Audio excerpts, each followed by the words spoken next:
Bonjour, salut la compagnie. Tu as sûrement entendu parler de la taxe Apple. C'est frais cachés de 30% quand tu achètes une application sur l'App Store ou quand tu effectues un paiement dans une appli. Pour Apple, c'est tout à fait justifié, car en tant que développeur, pouvoir rendre son application disponible sur l'App Store, c'est l'opportunité de vendre produits et services à des millions de personnes avec un fort pouvoir d'achat. Le tout avec des facilités pour se faire payer puisque tout est fluide et intégré par les systèmes d'Apple. Sauf que voilà, est en train d'émerger le Web 3 et de nouvelles applis où le développeur n'a pas besoin des systèmes d'Apple, ou même besoin de proposer un moyen de paiement intermédiaire. Il peut utiliser la blockchain pour gérer les paiements, les comptes des utilisateurs, activer des contenus. Et là, ça coince. Apple a l'impression de se retrouver flouée à travers une désintermédiation à laquelle elle n'est clairement pas préparée. À tel point qu'elle se ridiculise en demandant aux développeurs des choses totalement ridicules, qui n'ont aucun sens quand on comprend la technologie. Et on se retrouve avec de plus en plus d'applis amputées de certaines fonctions, et des développeurs qui ne se fatiguent plus forcément à développer une appli iOS. Pour le moment, cela reste sans grande conséquence, vu que peu de personnes utilisent le Web 3. Mais si Apple continue sur cette voie et applique ce type de politique, elle va priver l'iPhone des fondamentaux des technologies de l'avenir. L'iPhone deviendra rapidement dispensable, dans le sens où une part importante de notre expérience digitale se fera ailleurs. À terme, l'iPhone risque de devenir tout simplement ringard. On a beau adorer Apple, si on est obligé d'avoir un deuxième appareil, on va peut-être hésiter avant d'acheter un iPhone. Une question donc, est-ce qu'Apple, par avidité, est en train de signer la mort de l'iPhone? Mais avant de rentrer dans le vif du sujet, je t'invite à ajouter un like sur la vidéo. La chaîne est encore jeune, alors c'est très important. Bon, revenons au sujet.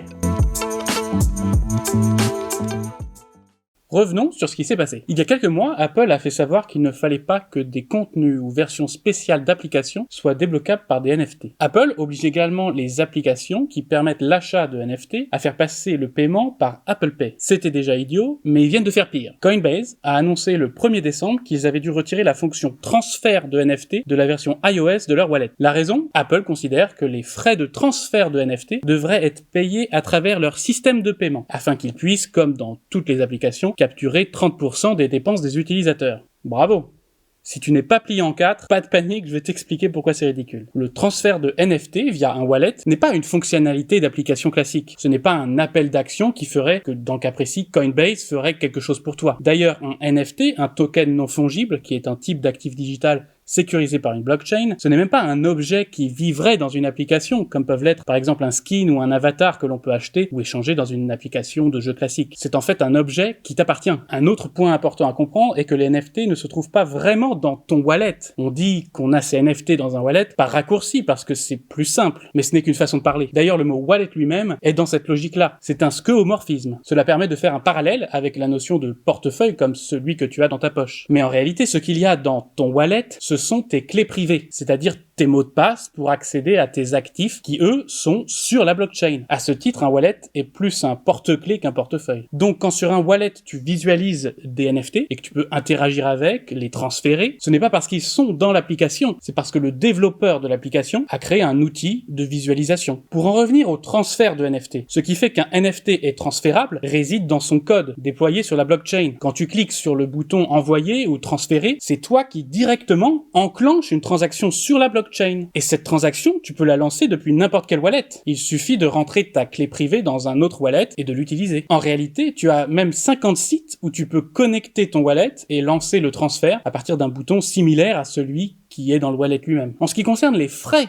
que cette transaction implique, il s'agit de la rémunération des validateurs de la blockchain, qui vont inscrire le transfert de ton NFT dans un prochain bloc. Ce sont des frais payés directement par toi pour le transfert de ton actif. Ces frais n'ont rien à voir avec le wallet. Ils ne passent pas par le développeur du wallet, qui lui-même n'intervient en rien dans la transaction. Il n'y a pas à avoir d'option de paiement. Chercher à toucher une commission sur ces frais de transaction est techniquement impossible, à moins d'être validateur de la blockchain, donc de servir à quelque chose. C'est pour cela que demander à faire retirer le transfert de NFT d'un wallet, au titre que les frais de transaction devraient passer par Apple Pay, c'est tout simplement absurde, car infaisable. Sans le savoir, Apple remet en question ta légitimité à posséder et utiliser ce qui t'appartient. Car la seule personne qu'on cherche à taxer, c'est toi, pour avoir le malheur de vouloir utiliser ton iPhone pour jouir de tes actifs. Car oui, je ne sais pas si je l'ai bien précisé, mais dans l'histoire, Coinbase ne fait rien, ne gagne rien. La seule façon pour Coinbase de gagner de l'argent, c'est en te faisant repasser sur leur appli Coinbase, qui elle est une application au sens classique du terme, et où derrière les boutons, il y a un appel à une action de leur part, où ils vont pouvoir se rémunérer sur des services qu'ils t'offre. Sur cette appli, Apple aurait moyen de gratter des commissions ou exiger de passer par leur système. D'ailleurs, peut-être le fait-elle. Mais sur le wallet, personne n'a rien à taxer. Tu te demandes sûrement pourquoi Coinbase développerait un wallet en plus de leur vraie appli s'ils ne peuvent pas y gagner d'argent. Eh bien, pour montrer qu'ils embrassent les valeurs de la crypto, montrer qu'ils veulent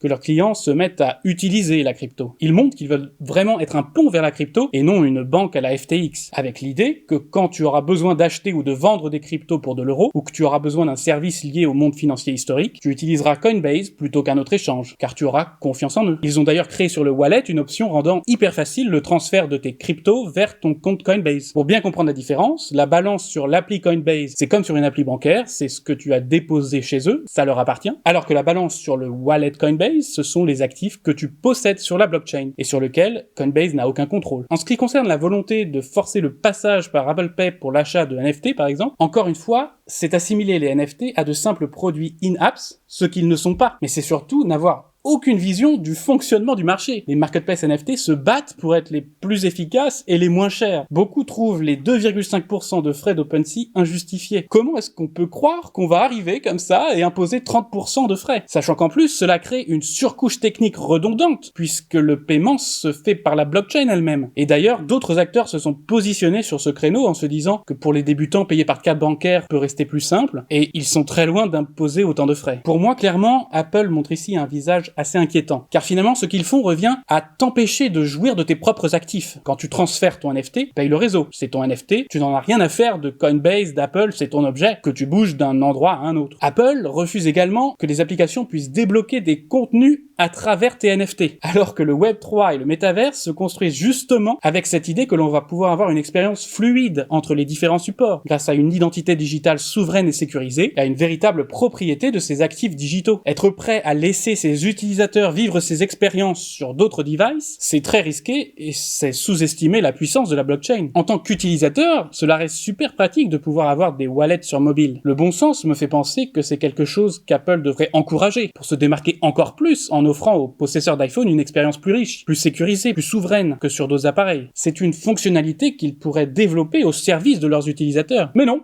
Au lieu de ça, ils passent totalement à côté de l'opportunité et veulent se nourrir sur la bête, et de la façon la plus débile possible. Au lieu d'avoir l'air innovant et dynamique, ils ont l'air de vouloir à tout prix toucher leurs 30% sur tout ce qui bouge. Alors que pourtant, de nombreuses exceptions existent déjà sur l'App Store. Par exemple pour Amazon ou eBay, où une taxe de 30% quand tu achètes quelque chose avec ton iPhone serait absurde. Or, acheter un NFT, c'est comme acheter un objet sur eBay. Il y a d'autres exceptions encore, notamment pour les banques. Bien évidemment, vous n'imaginez pas qu'effectuer un virement depuis votre iPhone rajoute une taxe de 30%. Fondamentalement, vouloir récupérer une partie des frais de transaction blockchain, c'est tout aussi stupide. C'est dramatique et affligeant de voir une entreprise qui a eu l'habitude d'embrasser les nouvelles technologies, de les démocratiser avant les autres, et qui a toujours su encourager les développeurs et inspirer et prendre soin de sa communauté d'utilisateurs, tomber dans les pires travers des entreprises qui, au lieu d'innover, abusent de leur position d'intermédiaire pour ralentir le changement. En privant ses utilisateurs des nouvelles technologies, Apple ne fait que rendre moins intéressant son iPhone. Voilà, j'espère que cette vidéo t'aura plu, merci de l'avoir regardée. N'hésite pas à t'abonner à la chaîne si les sujets Web3 t'intéressent. Et je te dis à bientôt, salut la compagnie!